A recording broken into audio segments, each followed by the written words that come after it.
सतगुरु की साजी निवाजी प्यारे साथ संगत जी, प्यार और सत्कार से कहना धान निरंकार जी। साथ संगत जी, सतगुरु माता जी भी हमें शुक्राने पर ही समझाते हैं कि हमने हर पल शुक्राना करते चले जाना है। शुक्राने का भाव हमेशा हमारे मन में बना रहे। सतगुरु माता जी का शुक्राना करते हुए दासी ये विचार आप जी के चरणों में रखने जा रही है। हाँ संगत जी, कई बार ऐसा होता है कि छोटी छोटी बातों का शुक्राना तो दूर की बात है, कई बार हम इतनी बड़ी बड़ी बातों का, इतनी बड़ी बड़ी चीज़ों का शुक्राना करना भूल जाते हैं जो इतनी कीमती होती हैं, हम उनके बिना रह भी नहीं पाते। सतगुरु माता सुविंदर जी महाराज ने हमें एक बार अपने विचारों में समझाया। कहने लगे कि सतगुरु बाबा जी के साथ सिक्किम में जाने का मौका मिला तो नाथुला पास, चाइना बॉर्डर के पास, वहाँ पर जब हम पहुँचे तो वहाँ पर ऊंचाई होने के कारण उन्होंने ऑक्सीजन के सिलेंडर रखे हुए देखे और कह रहे थे, कहते हैं कि वहाँ पर ऊंचाई होने के कारण सिलेंडर रखे हुए थे ऑक्सीजन के, और बता रहे थे कि थोड़ा सा भी सांस लेने में मुश्किल हो तो ऑक्सीजन ले लो, नहीं तो दुर्घटना होने का डर है। हम अपनी रोज़मर्रा की ज़िंदगी में सांस ले रहे हैं, हमें यह एहसास ही नहीं होता कि इस निरंकार ने हमें ये कैसे ऑक्सीजन दी हुई है, हमें ये निरंकार ने फ्री में ऑक्सीजन दे रखी है। सतगुरु माता जी ने समझाया कि पिछले दिनों यह पढ़ने को भी मिला कि किसी देश में ऑक्सीजन चैम्बर्स बने हुए हैं, बिल्कुल शुद्ध ऑक्सीजन बोतल में मिल रही है, वो इतनी महंगी बिकती है। तो एहसास होता है कि हमें निरंकार ने हवा, पानी, ऑक्सीजन सब कुछ ऐसे ही फ्री में दिया हुआ है और हम इसका शुक्राना ही नहीं कर पाते। इसी प्रकार सच्चे पातशाह ने, सतगुरु माता जी ने हमें ये ब्रह्म का ज्ञान दिया है। हमने सतगुरु का लाख लाख शुक्राना करना है और करना भी चाहिए। महापुरुष जहाँ भी बैठते हैं निरंकार की चर्चा ही करते हैं। संगत से कोई दूर ना हो, अगर हम थोड़ा भी दूर हो गए तो वहीं निंदा नफरत के कारण अपना तो माहौल खराब करेंगे ही और दुनिया में भी हम निंदा नफरत बुराई फैलाने वाले बनेंगे। संत महापुरुष जहाँ भी बैठते हैं इस निरंकार की चर्चा करते हैं, निरंकार से जोड़ने वाली बात करते हैं। निरंकार से यही अरदास है कि हर पल हर क्षण यह शुक्राने वाला भाव हमेशा ही बना रहे। हर इंसान को इस निरंकार प्रभु परमात्मा के साथ जोड़ते हुए हम अपनी ज़िंदगी में आगे बढ़ते चले जाएं, जैसे हमें सतगुरु सिखा रहे हैं। कहते हैं कि सतगुरु माता जी जब हम संत समागम से अपने घरों को तो लौट आए मगर दिल नहीं लगता। आपकी छत्र छाया में आयोजित संत समागम प्रेम और आनंद के स्रोत है। हर मानव के लिए संत समागम का अंग बनना बड़े ही सौभाग्य की बात है। यहाँ से प्राप्त शिक्षाएं जीवन को बदल कर रख देती हैं। कृपया इस दुनिया को भी संतों की उस बस्ती संत समागम जैसा सुंदर बना दो, जहाँ हर तरफ बस प्यार ही प्यार हो, सत्कार ही सत्कार हो। हर गली, हर कोने में, हर जुबां पर बस तेरा ही नाम सुनाई दे। जहाँ इंसान इंसान को भगवान जैसा मानकर सम्मान देता है, जहाँ एक दूसरे को अहमियत देने का रिवाज हो, जहाँ ना कोई छोटा और ना कोई बड़ा हो बल्कि सभी बराबर हों, जहाँ बच्चों की तोतली जुबान से भी तू ही निरंकार ही निकले और उम्र के ढलान में कांपती बुजुर्ग की आवाज़ भी तुझसे साक्षात बातें करे, जहाँ जवानी का जोश सेवा में दिखे और होश नेक किरदार में दिखें। सतगुरु माता जी हमारे इस धरती को ऐसा बना दो जहाँ बारी जब सेवा और त्याग की हो तो हर कोई अपने आप को आगे रखे और जब बारी फल या लाभ प्राप्त करने की हो तो सभी एक दूसरे को ही आगे करें। जहाँ अमीरी गुणों की हो और गरीबी अवगुणों की हो, जहाँ हर धर्म, हर जाति, हर भाषा, हर देश के लोग एक साथ मिलजुल कर तुम्हें कण कण में देखते हुए तुम्हारा गुणगान करें। हर भाषा, हर देश के मानव अपने ही तो सारे हैं। ये बात आप हमें समझा रहे हैं कि हर भाषा, हर देश के मानव अपने ही हैं। जहाँ निरंकार के साथ साथ साकार रूप में भी तेरा करुणा में सानिध्य हर पल प्राप्त होता रहे। जहाँ हर रात तेरे अनमोल प्रवचन सुनते सुनते ही हम मीठी मीठी नींद में चले जाएं और फिर हर सुबह संपूर्ण अवतार वाणी के मीठे मीठे शब्द हमारे कानों से होते होते हमारे दिल तक पहुँचे और तेरी याद, तेरे सिमरन के साथ हमारे दिन की शुभ शुरुआत हो।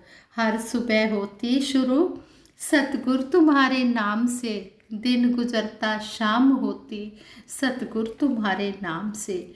जीवन में भी रोजगार के लिए हम अपना काम ईमानदारी, मेहनत और लगन से करें और दिन भर की भाग दौड़ के बाद जो भी हमारी झोली में पड़े उसे आपका प्रसाद समझकर संतुष्ट हों। और सतगुरु माता जी, उसमें इतनी बरकत भी हो कि ना केवल हमारे परिवार की ज़रूरतें पूरी हों, बल्कि यदि कोई ज़रूरतमंद दिखाई दे तो हम उसकी भी मदद खुले दिल से खुशी खुशी कर सके।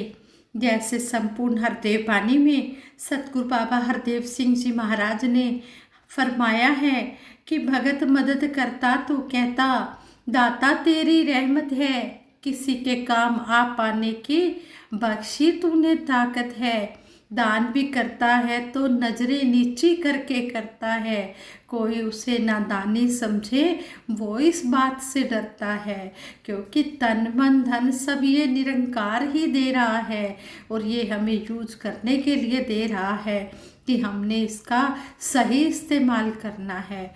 जहाँ जहाँ मानव को जिस चीज़ की ज़रूरत है वहाँ वहाँ हमने उसके काम आना है। जितना हम काम आ सकते हैं, जितनी हमारी सामर्थ्य है, इस तरह हमें सतगुरु समझा रहे हैं कि अगर हम सतगुरु से यही अरदास करते हैं कि सच्चे पातशाह आप जी हमें इतना देना कि जो मेरा परिवार भी भूखा ना रहे और जो संत महात्मा आप जी का रूप आए वो भी भूखा ना जाए।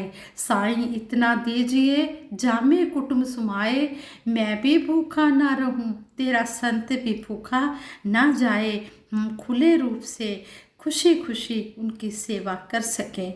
सतगुरु माता जी, हम संत समागम के रूप में धरती पर स्वर्ग देख लेते हैं और चाहते हैं कि स्वर्ग का यह नज़ारा कुछ दिनों का ना होकर हमेशा हमेशा के लिए इस धरती पर कायम हो जाए।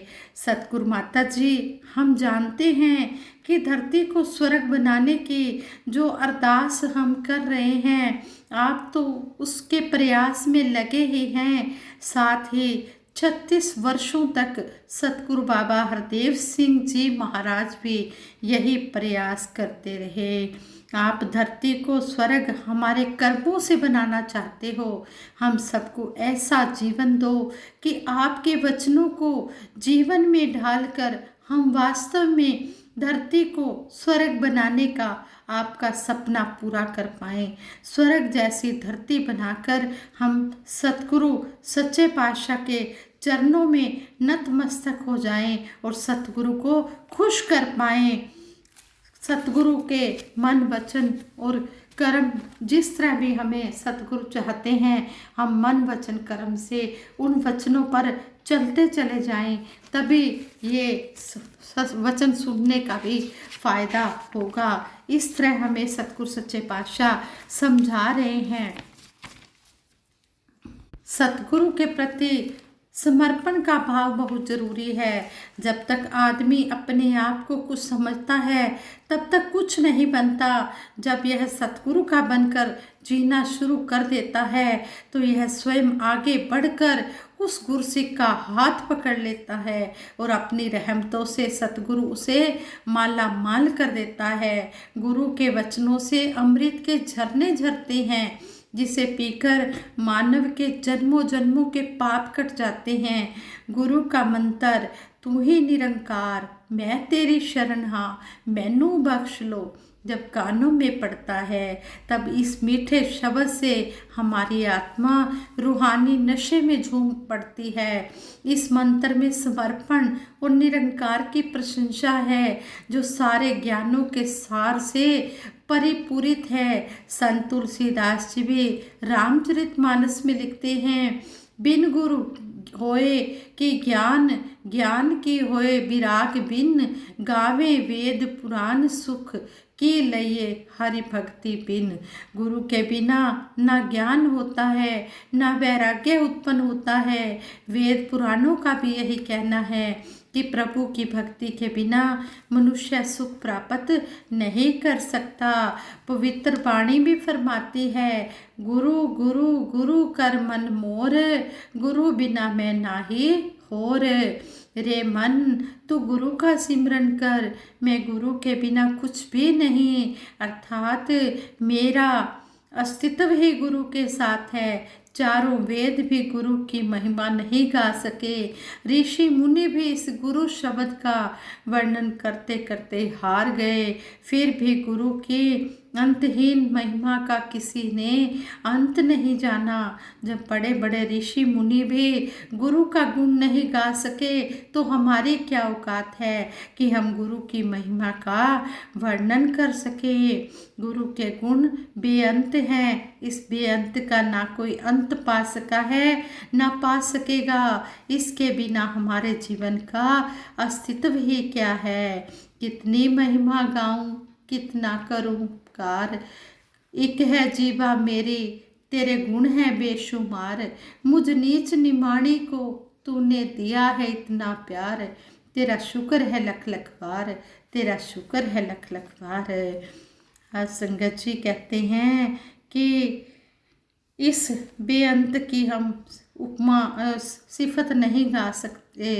ये सच्चे पातशाह की सिफतें इतनी हैं कि हमारी जुबां बड़ी छोटी है। मीराबाई ने भी कहा है, गुरु बिना तनिक ना काज सरे। गुरु के बिना हमारा कोई भी काम नहीं हो सकता। गुरु की हस्ती और इसकी उपमा को महापुरुषों ने अथाह अगम अगोचर कहकर वर्णन किया है। इस्लाम में इसे ला बयान कहा है, अर्थात यह वर्णन से परे है। गुरु की महिमा अपरंपार है। कबीर साहब जी ने भी इस महिमा को इस प्रकार लिखा है, सब धरती कागज करूं लेखनी बन सब राय, सात समुद्र की मसी करूं गुरुगुण लिखा न जाए। गुरु के यश का वर्णन करना आसान नहीं है। यदि सारी धरती का कागज बनाया जाए, सारी वनस्पतियों की कलम में बनाई जाएं, सारे समुद्र की स्याही बनाकर गुरु का यश लिखने का प्रयास किया जाए तब भी यह बड़ा ही मुश्किल है। किसी आदमी ने किसी गुरु भगत से प्रश्न किया कि गुरु के अंदर कौन सी ऐसी शक्ति आकर्षण है जिस कारण तुम अपने सतगुरु की इतनी तारीफ करते हो, इतना प्यार व पैसा लुटाते हो। शिष्य ने उत्तर दिया, मैं गुरु की महिमा तो नहीं जानता कि गुरु की महिमा क्या है, लेकिन मैंने एक बात अवश्य अनुभव की है कि मैं अपने सतगुरु से प्यार नहीं करता, बल्कि सतगुरु ही मुझसे अपार प्यार रखते हैं। मैं तो यह भी नहीं जानता कि प्यार क्या होता है। मैंने माँ की गोद में रहकर भी यह प्यार नहीं पाया, ना पिता की गोद में रहकर यह प्यार पाया, ना ही भाई बहनों मित्रों रिश्तेदारों से ऐसा प्यार मिला। गुरु के नूरानी मुखड़े से जो प्यार झलकता है वह प्यार मुझे किसी अन्य से नहीं मिला। गुरु का प्यार मुझे स्वयं खींच लेता है और मैं अपने आप को रोक नहीं पाता। बस मुझे इतना ही पता है, इससे ज़्यादा मैं कुछ नहीं जानता। जिस तरह अंधेरे में हम लाइट, दीपक, मोमबत्ती जलाकर रोशनी कर लेते हैं, काली रात का सारी दुनिया में छाया हुआ अंधेरा चंद्रमा व सूर्य के उदय होते ही मिट जाता है। संत महात्मा इस अंधेरे को कोई महत्व नहीं देते। वास्तव में मनुष्य की आत्मा को जिस अंधकार ने जकड़ रखा है, जिसके कारण मानव 84 में फंस जाता है, वह अंधेरा कुछ और है। इसे संत महात्मा अज्ञान कहते हैं। इस अंधेरे को दूर करने के लिए सैकड़ों चंद्रमा व हजारों सूरज भी उग जाएं, तब भी यह अंधेरा दूर नहीं होता। जैसो चंदा उगवे सूरज चढ़े हजार, एते चानन होंदिया गुरबिन घोर अंधार। गुरु इस अंधकार को दूर करके दिल में उजाला भर देते हैं और 84 का फंदा काट देते हैं। गुरु शब्द का दूसरा अर्थ महान, भारी, अतुल्य होता है। अतुल्य का अर्थ है जिसकी तुलना किसी से नहीं की जा सकती हो। यह मालिक अतुलनीय है। इसकी महिमा, शक्ति और सामर्थ्य का कोई अंदाजा नहीं लगाया जा सकता। यह परमात्मा हर तरह से प्रभावशाली और ताकतवर है। गुरु व परमात्मा अलग अलग नहीं हैं, बल्कि एक ही शक्ति के दो नाम व रूप हैं। इसलिए गुरु दाता है, गुरु बर्फ से भी ठंडा होता है, तीनों लोकों में रोशनी करने वाला, और गुरु अमर फल का दाता है। सतगुरु मनचाहा फल देता है। सतगुरु सबसे बड़ा दाता, दानवीर है। कोई धन दौलत में देता है, कोई घर मकान जमीन दान में देता है, कोई सोना चांदी हीरे जवाहरात दान में देता है, परंतु गुरु इन सब दानवीरों में सबसे बड़ा दानवीर है। गुरु ऐसा राम रतन दान में बख्श देता है जो तीनों लोकों में कहीं नहीं मिलता। इसके लिए गुरु श्री अमरदास साहिब जी की वाणी बताती है, गुरु नाम की सौगात देकर जन्म मरण के चक्कर से सदा सदा के लिए आज़ाद कर देता है। सतगुरु गुरसिख को नाम के रंग में रंग देता है। नाम धन गुरु से ही बख्शिश रूप में प्राप्त होता है। इसलिए गुरु का जितना भी गुणगान किया जाए उतना ही कम है। तभी तो कहा है, सब धरती कागज करूं लेखनी बन सबराए, सात समुद्र की मसी करूं दुर्गुण लिखा न जाए। सतगुरु के इन्हीं उपकारों के कारण भगत यही कहता है कि सतगुरु ही मेरा सब कुछ है। तब में माता च पिता, तब में बंधु सत सका, तब में विद्या दर्पणम, तब में सर्वम मम देव देव। सच्चे पातशाह आप जी हमारे सब कुछ हो। आप जी हमारे माता पिता भाई बंधु रिश्तेदार सब कुछ हो। ये दाता, जिस तरह आप जी ने अपने चरणों से लगाया है, इसी तरह अंतिम श्वास तक अपने चरणों से लगा के रखना। हर श्वास में हो सिमरन तेरा, यूं बीत जाए जीवन मेरा। सच्चे पातशाह हर श्वास में आपकी याद बनी रहे और ये संसार रूपी माया से बचा कर रखना। सच्चे पातशाह हर पल अपना एहसास करवाते रहना। आप जी ने ही सब कुछ करवाना है, हमारे अंदर कोई ताकत नहीं है। इसलिए आप जी के चरणों में यही आशीर्वाद मांगते हैं। सतगुरु सच्चे पातशाह जिस तरह आप जी ने हमें ये ब्रह्म ज्ञान देकर सेवा सिमरन सत्संग का रास्ता दिखाया है, इस पर हमें हर पल चलाते रहना। सच्चे पातशाह हमारी उंगली हमेशा पकड़ कर रखना। हे मेरे मालिक दीनदयाल, रह पर तेरे चरणों में हर श्वास गुजर जाए। जिस श्वास तुझे भूलूं वो श्वास ठहर जाए। संगत जी, ये विचार करते हुए दासी से बहुत सी गलतियां भी हुई होंगी। उन गलतियों के लिए दासी क्षमा प्रार्थी है, और जो भी बोल बोले गए हैं उन बोलों पर चलने की आप जी दासी को क्षमता बख्शना, शक्ति देना। ये बोल मेरे खाली रह जान बोलना, इन्हां बोलां उत्ते आ जाए जिंदगी नूं तोलना। हम अमला नाल होणगे निबेड़े, जात तेरी किसे पूछनी नहीं, अमल करने से ही बात बनेगी। इसलिए सच्चे पातशाह मेहर करना, इन बातों पर हम कर्म रूप में अमल करते चले जाएं। दासी इन्हीं शब्दों से आप जी के चरणों में इजाज़त लेगी और सबके भले की कामना के लिए सिमरन कराएगी। तू ही निरंकार मैं तेरी शरण हाँ, मैनू बख्श लो। तू ही निरंकार मैं तेरी शरण हाँ, मैनू बख्श लो। तू ही निरंकार मैं तेरी शरण हाँ, मैनू बख्श लो। तू ही निरंकार मैं तेरी शरण हाँ, मैनू बख्श लो। तू ही निरंकार मैं तेरी शरण हाँ, मैनू बख्श लो। बोलिए सतगुरु माता सुदीक्षा सविंदर हरदेव जी महाराज की जय। निरंकारी राजमाता गुरु वचन अवतार की जय। आज संगत जी प्यार से कहना धन निरंकार जी।